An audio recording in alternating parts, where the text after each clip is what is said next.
لا حول ولا قوة إلا بالله العظيم. أعوذ بالله من الشيطان اللعين الرجيم. بسم الله الرحمن الرحيم.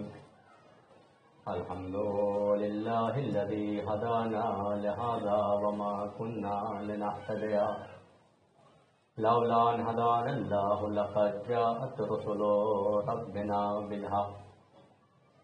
والصلاة والسلام على رسول الثقلين محبوب رب المغربين والمشرقين جد الحسن والحسين بالقاسم محمد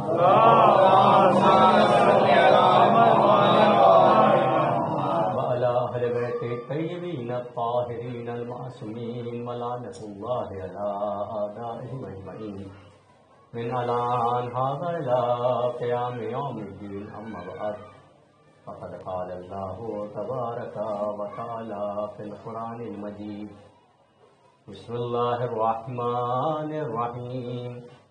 كل نفس ذائقة الموت. صلوات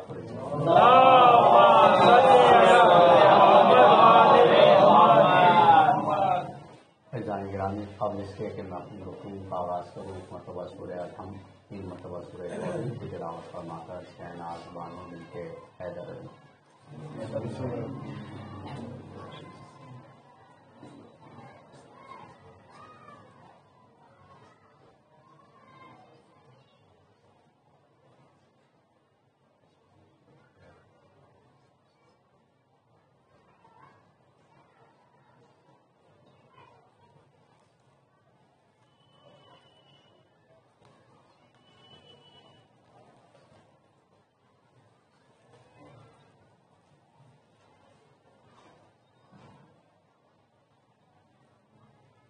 صلوات محمد.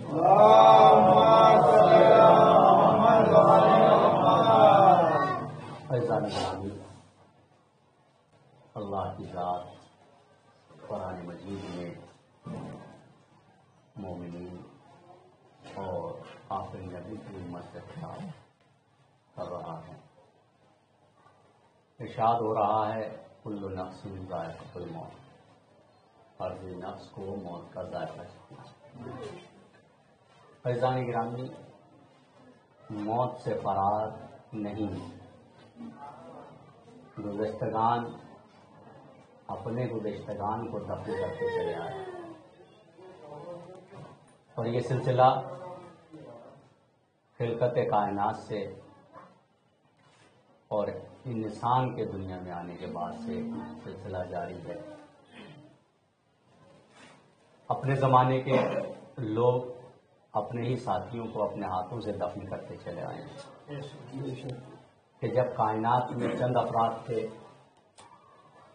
تب بھی ایسا ہی ہوا، اور جب کائنات بڑی ہو گئی تب بھی ایسے ہی ہوتا چلا رہا. عزیزان گرامی، موت انسان کے لیے عبرت ہے اور درس دیتی ہے. اب یہ ہے کہ صاحبان حیات کو موت سے یا مردگان سے عبرت لینی چاہیے، درس لینا چاہیے. ظاہر سی بات ہے کہ جب کوئی دنیا سے جاتا ہے تو چاہنے والے اور دوسرے افراد اس کو دفن کرنے کے لیے قبرستان جاتے ہیں. قبرستان میں جانا، کچھ احساسات ہوتے ہیں جب انسان قبرستان میں جاتا ہے. ایک احساس تو یہ ہے کہ عزیز چلا گیا، برادری کا شخص چلا گیا، رشتہ دار چلا گیا، یا گھر سے کوئی چلا گیا، اسے خاص کے سپرد کرنے کے لیے آئے.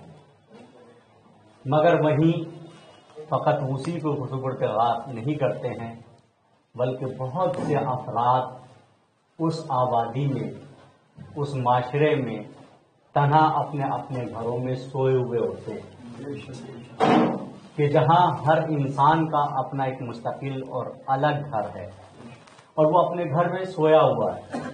تو عزیزان گرامی کے جہاں روایات ہیں یا شب جمعہ میں قبرستان جانا یا جنازے کے ساتھ قبرستان جانا، روایات میں ہے کہ جب آپ قبرستان میں وارد ہوں تو اہل قبرستان پہ سلام بھیجیے۔ تو عزیزان گرامی، اہل قبرستان پہ کہ جو قبرستان میں دفن ہیں یا اپنے اپنے مکانوں میں سو رہے ہیں، ان پہ سلام بھیجا جاتا ہے کہ سلام ہو آپ پر۔ تو عزیزان گرامی، ان سے مخاطب ہونا کہ سلام ہو آپ پر، اور پھر اسی سلام میں جو روایات کے جملے ہیں کہ جو عبارت ہے اس میں کہ ہم بھی تمہارے ساتھ ایک دن آئیں گے، یعنی یہ جملے ہیں روایت کے کہ آپ لوگ سو رہے ہیں، ہم بھی اسی وادی کے رہنے والے ہیں، وقت ہے کہ آپ یہاں سوئے ہوئے ہیں اپنے مکانوں میں، ایک دن ہمارا بھی مکان اسی آبادی میں ہوگا۔ تو عزیزان گرامی، اس مکان میں اور اس مکان میں کہ جس مکان میں انسان زندگی باحیات ہوتا ہے تب گزارتا ہے، اور اس مکان میں فرق ہے۔ ان مکانوں میں فرق ہے کہ انسان کی جتنی قوت ثروت ہوتی ہے اتنا ہی عیش و آرام ہوتا ہے۔ یعنی کیا؟ جتنی اس نے محنت کی ہے دولت کمانے میں، جتنی کوشش کی ہے، صلوات پر محمد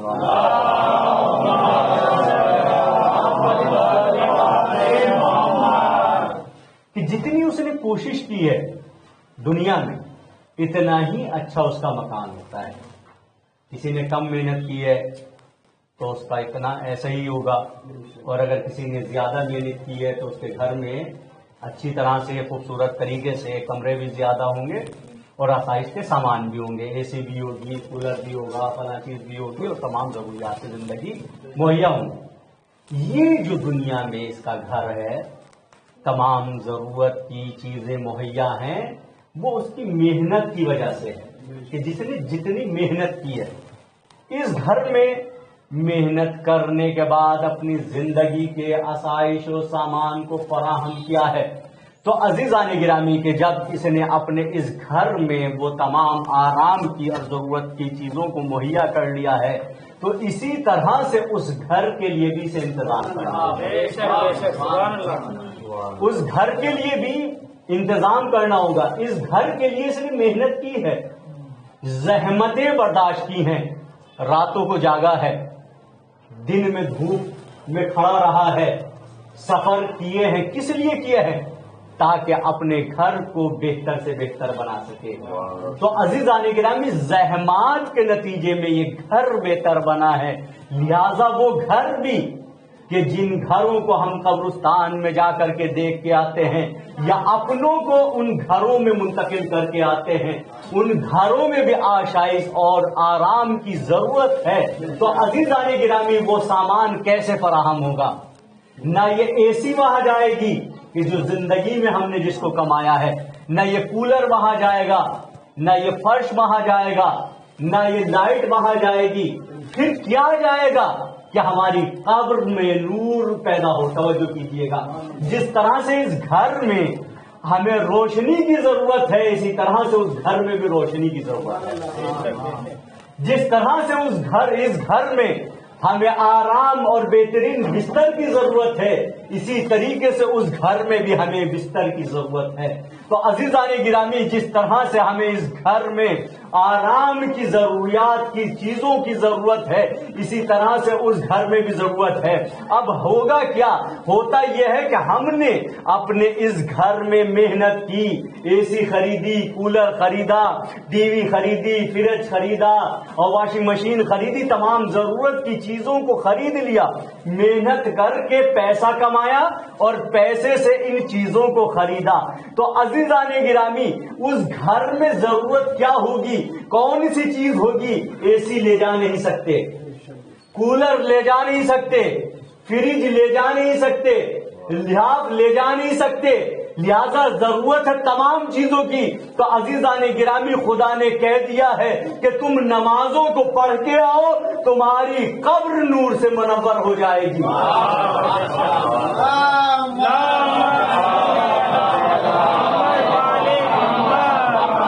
کہ تمہیں قبر کو روشن کرنا، نور کی ضرورت ہے۔ منتقل ہوئے ہیں، ادھر انتقال ہوا ہے، فنا نہیں ہوئے ہیں۔ اگر فنا ہو جاتے اولیاء انبیاء آئمہ کی قبور پہ جا کر کے سلام کرتے ہیں بڑھتے ہیں آپ ایک طرف کہ وہ اولیاء خدا ہیں، ان کے اعمال ایسے ہیں کہ وہ بحیات ہیں. روایات کے جملے کہ قبرستان جائیے تو آپ وہاں سلام پڑھیے، آداب قبرستان ہے، بدتمیزی نہ کیجیے، اہانت نہ کیجیے. آپ قبرستان جائیے، احترام سے جائیے تاکہ وہاں رہنے والوں کو آپ سے کوئی تکلیف نہ ہو. توجہ کیجیے کہ تکلیف نہ ہو. جب آپ نے سلام کیا، السلام علیکم یا اہل القبور، اے قبروں میں رہنے والوں تم پہ ہمارا سلام ہو. تو عزیزان گرامی، سلام کرنا اس بات کی دلیل ہے کہ قبروں میں رہنے والے مردہ نہیں بلکہ زندہ ہیں، کہ زندہ ہے. اور جب وہ زندہ ہیں تو انہیں ضرورت ہے، اب نور کی ضرورت ہے. قبر ہم نے بند کر دی، اندھیرا ہو گیا، لہٰذا اس اندھیرے میں نور کی ضرورت ہے. تو وہ نور کیا ہے؟ نور یہی ہماری نمازیں ہوں گی کہ جو ایک نور کی شکل میں وہاں پہنچیں گی اور تاریخ کو نور سے تبدیل کر دیں گی. عزیزان گرامی کہ جب انسان کو دفن کر دیا جاتا ہے اور قبر میں ہوتا ہے تو پھر وحشت ہوتی ہے، خوف ہوتا ہے. اسی لیے نماز وحشت پڑھتے ہیں کہ انسان کو خوف ہوتا ہے، وہ ڈر ہوتا ہے، تنہائی، اندھیرا، اکیلا ہے گھر میں.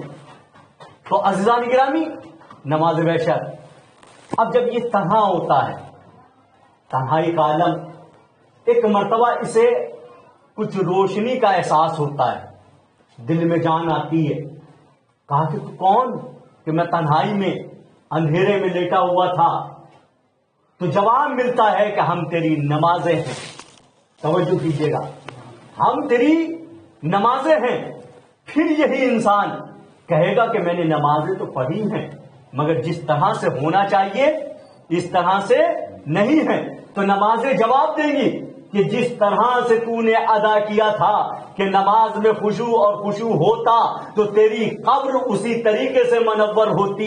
اگر تیری نماز میں خلوص ہوتا، اگر تیری نماز دکھانے کے لیے نہ ہوتی تو اسی طرح سے تیری قبر منور ہو جاتی، روشن ہو جاتی. لہذا کہیں نہ کہیں تیری نمازوں میں نور نہیں پایا جاتا. اس کی وجہ یہ ہے کہ کہیں تیری نماز میں خلوص نہیں تھا. توجہ کیجیے گا، خلوص نہیں تھا، لہذا جس طرح سے تو سمجھ رہا تھا اس طرح سے اس کا اجر نہیں ملا ہے. اس کے بعد اور دوسرے اعمال آئیں گے اور ایک مرتبہ انسان کی قبر نور سے منور ہو جاتی ہے. یہ کہتا ہے کون ہے؟ یہ نور کہاں سے ساطع ہوتا ہے؟ یہ انسان کے سرہانے سے ساطع ہوتا ہے قبر. کہ جب قبر منور ہو جاتی ہے، روشن ہو جاتی ہے، دہشت کے عالم میں ہوتا ہے کہ تاریکی تھی، اندھیرا تھا، گھر والے، رشتہ دار، برادری والے تنہائی میں اندھیرے میں چھوڑ کے گئے تھے کہ جو ابھی تک ہمارے ساتھ تھے اب انہوں نے ساتھ چھوڑ دیا ہے. اب ساتھ کون دے گا عزیزو؟ ساتھ کون دے گا؟ یہی سامان زندگی کہ جو انسان نے زندگی میں جن کو مہیا کیا ہے، نماز کی صورت میں ہو یا روزے کی صورت میں ہو یا زکوٰۃ کی صورت میں ہو یا حج کی صورت میں ہو یا امر بالمعروف کی صورت میں ہو یا حقوق والدین کی صورت میں ہو، یہی چیزیں ہیں کہ جو انسان کے اس گھر کی ضرورت بنتی ہے. تو عزیزان گرامی کہ جب انسان کی ضرورت ہے کہ اندھیرے سے اسے روشنی ملے، اندھیرے سے نجات ملے، تو اب سرہانے سے جیسے ہی روشنی آئے گی تو یہ سوال کرے گا کہ روشنی تو ہے کون؟ تو جواب ملے گا ہم ولایت اہل بیت علیہ السلام ہیں.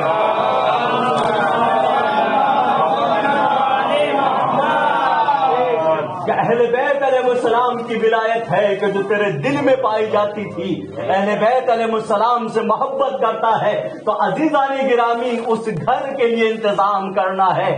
اگر اپنی قبر کو منور کرنا ہے تو نمازوں کو ادا کرنا پڑے گا ولایت اہل بیت علیہ السلام کے ساتھ. صلوات پڑھ دیجیے محمد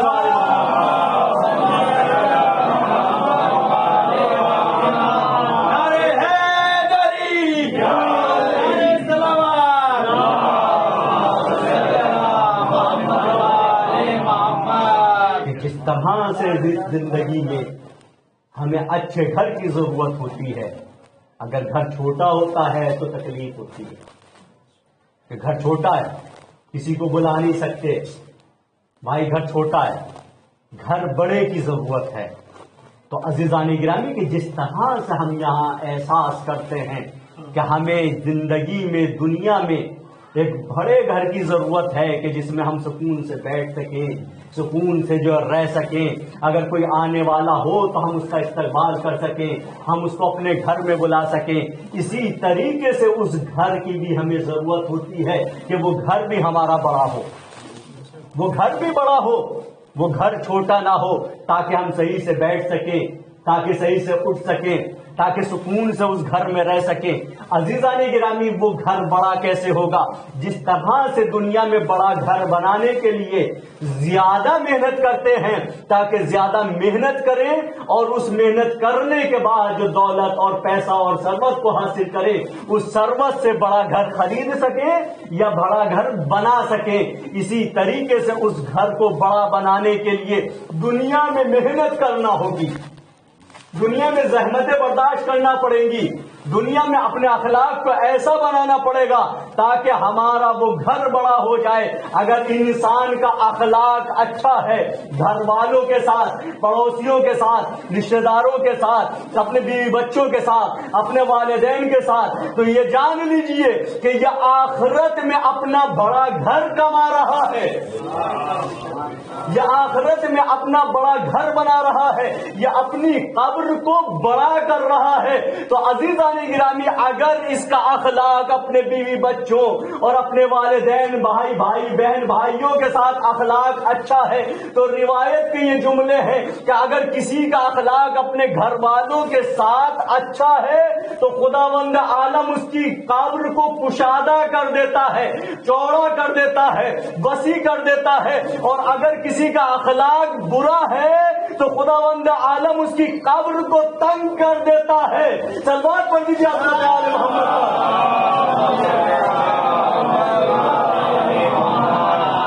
قبر کو تنگ کر دیتا ہے۔ اور روایت کے جملے ہیں فشار قبر، آپ نے علماء سے سنا کہ فشار قبر کیا ہوتا ہے؟ کس چیز کے نتیجے میں؟ اخلاق کے بد اخلاقی کے نتیجے میں، جہاں اور ساری علت ہیں، وہاں ایک علت یہ ہے کہ بد اخلاقی کے نتیجے میں فشار قبر ہوتا ہے، یعنی زمین قبر مل جاتی ہے، اس طرح سے جیسے چکی کے دو پارٹ ہوتے ہیں۔ روایت کے جملے ہیں خاص طور سے وہ افراد کہ جو اپنے گھروں کے اندر اپنے گھر والوں سے بد اخلاق ہوتا ہے۔ ایک انسان ہے کہ جو محلے والوں کے ساتھ، دوستوں کے ساتھ بہت اچھی طریقے سے ملتا ہے، خوش اخلاقی کے ساتھ ملتا ہے، مگر اس کا اخلاق گھر میں برعکس ہوتا ہے۔ گھر میں داخل ہوا، بیوی سے بدتمیزی، بچوں کے ساتھ بدتمیزی، یا سختی اور لہجے کے ساتھ، تندی کے ساتھ گھر والوں سے بچوں سے پیش آتا ہے، تو ایسے شخص کے لیے خداوند عالم اس کی قبر کو تنگ کر دیتا ہے اور اس انسان کو فشار قبر ہوتا ہے۔ تو عزیزان گرامی قبر ہے کیا؟ یہی قبر ہے کہ جس کو وطن والے رشتہ دار جس میں پہنچا کے آتے ہیں، یہی قبر انسان کے لیے اس کے اعمال کے نتیجے میں جہنم بن جاتی ہے یا جنت بن جاتی ہے، یعنی جنت اور جہنم اس کی قبر ہی بن جاتی ہے۔ روایت کے جملے ہیں، کیا جملے ارشاد ہوتا ہے؟ سبات پر محمد والے محمد،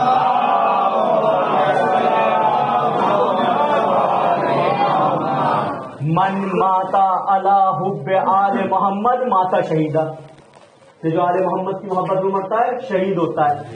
ایک اور روایت، من ماتا علی حب آل محمد ماتا مغفورہ، کہ جو بھی آل محمد کی محبت میں مرتا ہے وہ مغفرت شدہ یعنی بخشا ہوا دنیا سے جاتا ہے، یعنی اس طرح سے جاتا ہے جیسے اس سے کوئی گناہ نہیں ہے اور اللہ نے اسے معاف کر دیا۔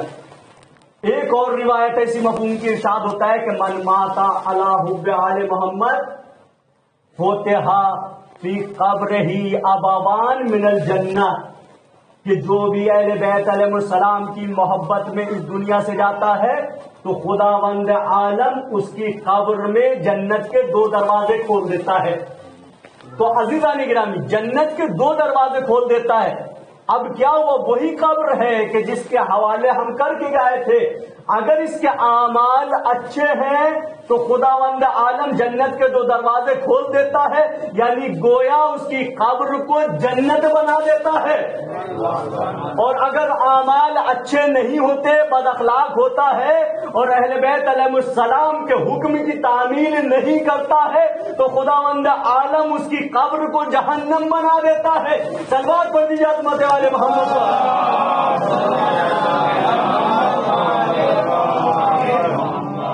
اس مکان سے اس مکان کی طرف منتقل ہوتے ہیں، اور جب منتقل ہوتے ہیں تو اس مکان کو جنت یا جہنم بنانا خود انسان کے ہاتھ میں ہے، یا تو جنت بنا لے یا جہنم بنا لے۔ اب جب انسان قبرستان میں جاتا ہے، اپنے پیاروں کو، اپنے عزیزوں کو قبرستان میں اس مکان میں منتقل کر کے آتا ہے، تو ایک تو یہ کہ اپنے عزیز کو اس مکان میں منتقل کر دیا، ایک مرتبہ یہ احساس ہونا چاہیے کہ ہم بھی اسی وادی کے رہنے والے ہیں، ابھی دوسرے مکان میں ہے، کل ہمیں بھی اسی مکان میں آنا ہے، جیسے روایت کی دنیا کے السلام علیکم، اور پھر کہ ہم بھی جلدی تم سے ملاقات کرنے والے ہیں۔ تو ہر انسان کو اس مکان میں منتقل ہونا ہے اور اسی وادی میں پہنچنا ہے۔ خداوند عالم ارشاد فرما رہا ہے ہر انسان کو اس وادی میں پہنچنا ہے، کوئی نفس ذائقہ۔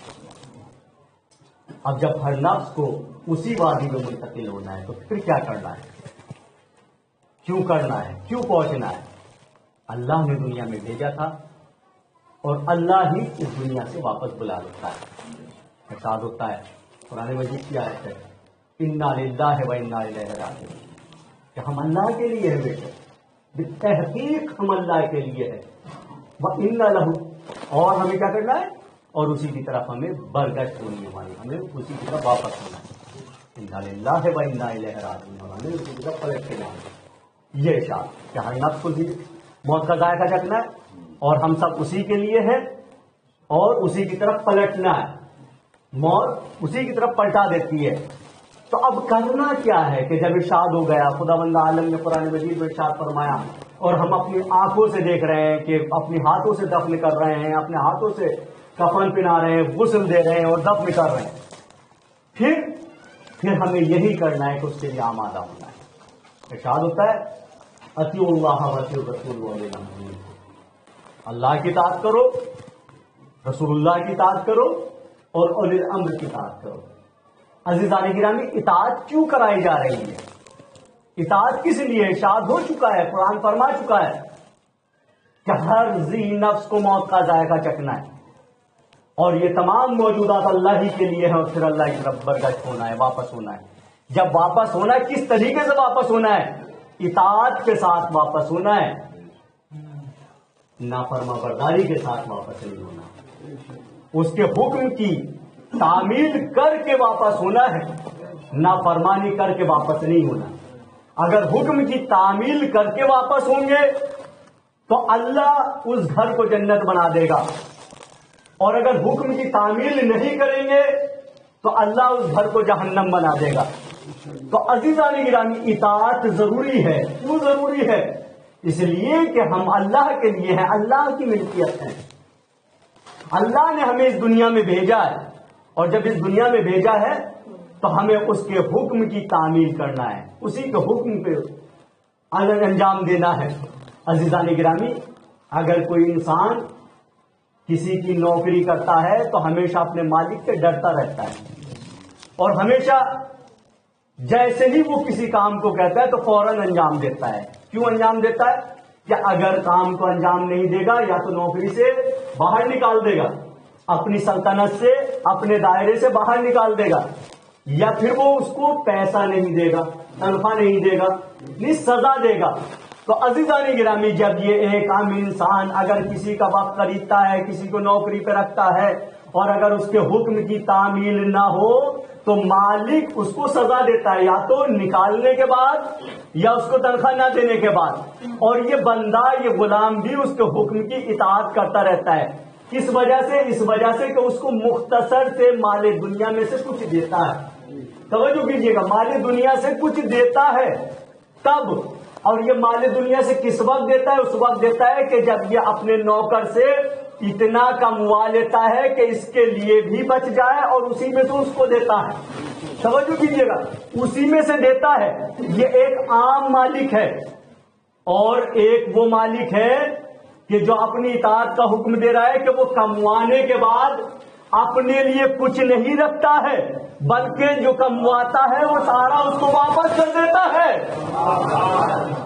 توجہ کیجیے گا, اس مالک میں اور اس مالک میں کہ یہ کموانے کے بعد آدھے سے زیادہ خود اپنی جیب میں رکھتا ہے اور اس میں سے مختصر دیتا ہے, مگر اللہ کی ذات وہ ہے کہ جتنا کمواتا ہے اتنا اسی بندے کو واپس کر دیتا ہے. جتنی نمازیں پڑھی ہیں اس سے زیادہ اجر دیتا ہے, جتنے روزے رکھے ہیں اس سے زیادہ انعام دیتا ہے, جتنے سجدے کرتا ہے اس سے زیادہ کہیں نور دیتا ہے, جتنا تقویٰ اختیار کرتا ہے اس سے زیادہ اس کے درجات کو بلند کرتا ہے. تو عزیزان گرامی, اس مالک میں اس مالک میں فرق ہے. یہ اس مالک کی نافرمانی ہوتا ہے تو اپنی ملکیت سے, اپنی جائیداد سے, اپنی فیکٹری سے, اپنے میدان سے, اپنے علاقے سے اس کو خارج کر دیتا ہے. مگر ایک وہ مالک ہے, کتنا رحیم ہے, کتنا رحیم ہے, کتنا کریم ہے کہ یہ نافرمانی کرتا ہے, یہ اپنی ملکیت اپنے دائرے سے باہر نہیں کرتا, یہ اپنی زمین پہ اس کو باقی رکھتا ہے. اگر اس کو سانسیں دی ہیں تو سانسیں واپس نہیں لیتا, بینائی دی ہے تو بینائی واپس نہیں لیتا. تو عزیزان گرامی, قوت گویائی دی ہے تو گونگا نہیں کرتا, اگر قوت حرکت دی ہے تو حرکت کو سلب نہیں کرتا, اگر سینے میں دل دیا ہے, دل میں حرکتیں دی ہیں, دھڑکنیں دی ہیں تو دھڑکنیں واپس نہیں کرتا. کیوں نہیں کرتا؟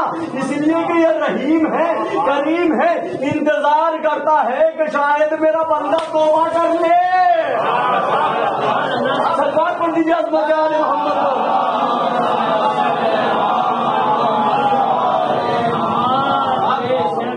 شاید یہ ابھی بھی توبہ کر لے, شاید ابھی بھی توبہ کر لے, مگر یہ بندہ کتنا نافرمان ہے کہ اس مالک کو, کہ جس مالک نے اپنی اطاعت کا حکم دیا ہے, اطاعت نہیں کرتا ہے اور توبہ کی طرف بھی متوجہ نہیں ہوتا. اگر یہ انسان اپنے اس مالک مجازی کو, کہ جس کے یہاں نوکری کرتا ہے, یا وہ افراد کے جو نوکری نہیں کرتے, نوکری کرنے والوں کو دیکھیں اور در سے عبرت حاصل کریں کہ اس مالک میں اور اس مالک میں کتنا فرق ہے. تو عزیزان گرامی, وہ مالک کریم ہے, جتنا دیتا ہے اس کا عوض نہیں لیتا. تو عزیزان گرامی, اسی مالک نے اپنی اطاعت کا حکم دیا ہے.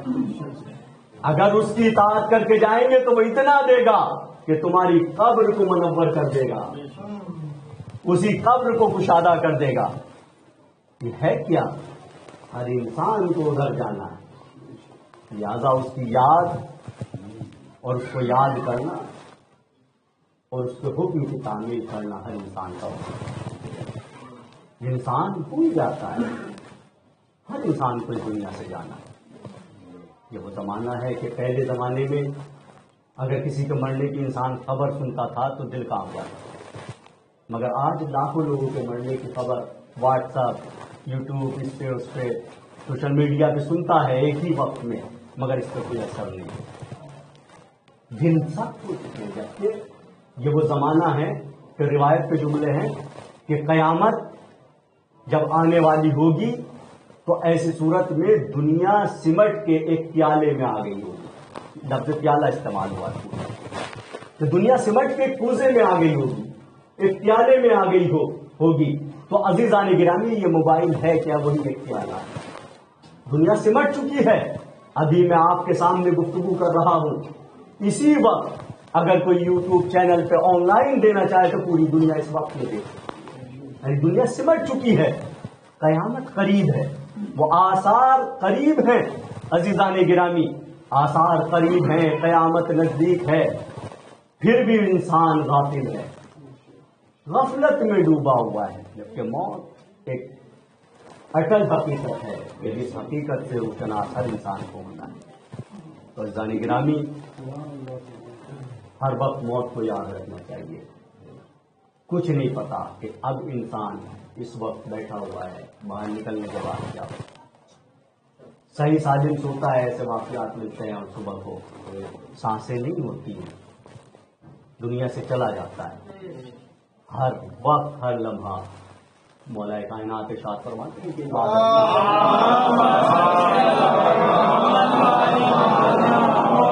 کیا اللہ کی یاد میں اس طرح سے انسان عبادت کرے کہ اس کی آخری عبادت ہے۔ موت موقع نہیں دیتی، اللہ نے موت کا وقت نہیں بتایا ہے کسی کو، اگر موت کا وقت بتا دیا جاتا تو انسان غافل ہو جاتا۔ کیا ابھی تو 6 مہینے بچے ہیں، ابھی 1 سال بچا ہے، ابھی 10 سال بچے ہیں، کر لیں گے آخر وقت میں عبادت۔ عزیزان گرامی، ایسا نہیں ہے، بلکہ موت بچوں کو بھی آتی ہے، بوڑھوں کو بھی آتی ہے، جوانوں کو بھی آتی ہے، یہاں تک کہ دنیا میں آنے سے پہلے بھی موت آ جاتی ہے کہ انسان دنیا میں آ رہا ہے، زندہ نہیں بلکہ مردہ دنیا میں آ رہا ہے۔ موت کا وقت نہیں ہے، لہٰذا انسان کو موت کو یاد رکھنا ہے۔ عزیزان گرامی، یہی اللہ کی اطاعت کرنے والے ایسے افراد پائے جاتے ہیں کہ جنہیں خود کو موت سے سامنا کرنا پڑا ہے۔ فقط عام انسان نہیں بلکہ انبیاء علیہ السلام کو بھی موت کا سامنا کرنا پڑا، ائمہ علیہ السلام کو بھی موت کا سامنا کرنا پڑا، مگر انبیاء نے اور ائمہ نے کبھی بھی اطاعت خداوندی سے سر کو نہیں موڑا، نہیں موڑے ہیں، ہمیشہ اطاعت خداوند عالم میں اپنی زندگی میں گزارا ہے۔ کیوں؟ اس لیے کہ آپ جانتے ہیں کہ اللہ کی بارگاہ میں جانا، اور جب آپ اللہ کی بارگاہ میں جانے کے لیے ہمیشہ آمادہ رہیں، ہمیشہ تیار رہیں۔ اگر آج ہمارے سامنے موت کا تذکرہ ہے اور کوئی یہ کہے کہ بھئی 1 گھنٹے کے بعد آپ کو ختم کر دیا جائے گا یا 1 گھنٹے کے بعد آپ مر جائیں گے، تو عزیزان گرامی خوف آتا ہے۔ خوف کیوں ہے؟ اس لیے کہ خوف کی وجہ یہ ہے کہ اعمال اتنے اچھے نہیں ہوتے۔ اگر کسی کے اعمال ہیں تو وہ کربلا میں یہ کہتے ہوئے نظر آتے ہیں کہ خوف کس بات کا ہے، ہم حق پہ ہیں اور ہم نے ہمیشہ اللہ کی اطاعت کی ہے، موت ہم پہ آ پڑے یا ہم موت پہ جا پڑے، پرواہ کی بات کی۔ تو عزیزان گرامی کیوں کہہ رہے ہیں کہ موت پہ ہم جا پڑے یا موت ہم پہ آ پڑے؟ اس لیے کہ اعمال خداوند عالم کی اطاعت میں کیے ہیں، جو اللہ نے کہا ہے اس کی اطاعت کی ہے، اور جس چیز سے روکا ہے یہ لوگ رکے ہیں۔ ڈرتا وہی ہے کہ جو اپنے آپ کو تیار نہیں کر پایا ہے اللہ کی بات کرتے ہیں، مگر اللہ کریم ہے، انسان توبہ کرے سچے دل سے تو خداوند عالم اس کو معاف کر دیتا ہے۔ کیوں؟ آپ دیکھیے کربلا میں سب سے بڑا ظالم حر تھے، کہ اگر مقتل کو دیکھا جائے تو سب سے بڑے ظالم کا نام تھا، مگر جب توبہ کی ہے تو امام حسین علیہ السلام نے معاف کر دیا اور اللہ نے توبہ کو قبول کر دیا۔ خداوند عالم کریم کربلا میں موت کا سامنا کر رہے ہیں۔ امام حسین علیہ السلام نے اسی مفہوم کو سمجھانے کے لیے بہت کچھ کہا ہے اور خود بہت کچھ آپ کے کردار سے ظاہر ہوا ہے۔ امام حسین علیہ السلام نے جو مصائب برداشت کیے ہیں وہ ہر انسان برداشت نہیں کر سکتا۔ کیوں برداشت کیے؟ علت کیا تھی کہ اتنے مسائل امام حسین علیہ السلام برداشت کر رہے ہیں؟ کیا آپ کو کوئی خوشی تھی؟ نہیں، فقط ایک مقصد تھا۔ مقصد کیا تھا؟ یہی قرآن مجید کی آیات پر لوگوں کو عمل کرانا تھا، اللہ کی اطاعت کرانی تھی، اسی مفہوم کو سمجھانا تھا کہ دیکھو لوگوں تم اللہ سے غافل ہو چکے ہو، بلکہ ہر انسان کو غافل نہیں ہونا چاہیے، ہر انسان کو اللہ کی بارگاہ میں جانا ہے، کل نفس ذائقہ۔ امام اسی مفہوم کو سمجھانا چاہتے تھے۔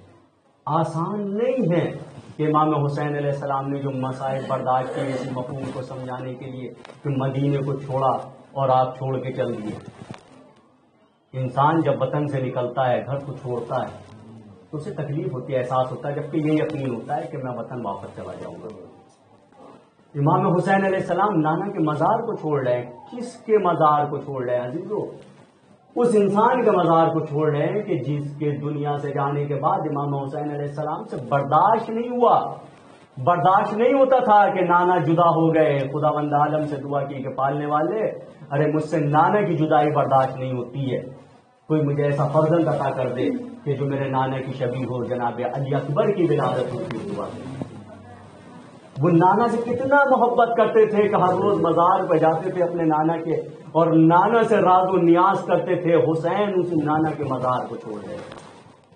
حسین نانا کے مزار سے رخصت ہوتے ہیں اور پھر اس کے بعد اس مزار کی طرف جاتے ہیں کہ جس بیوی نے آپ کو چکیا پیس کر کے پالا تھا۔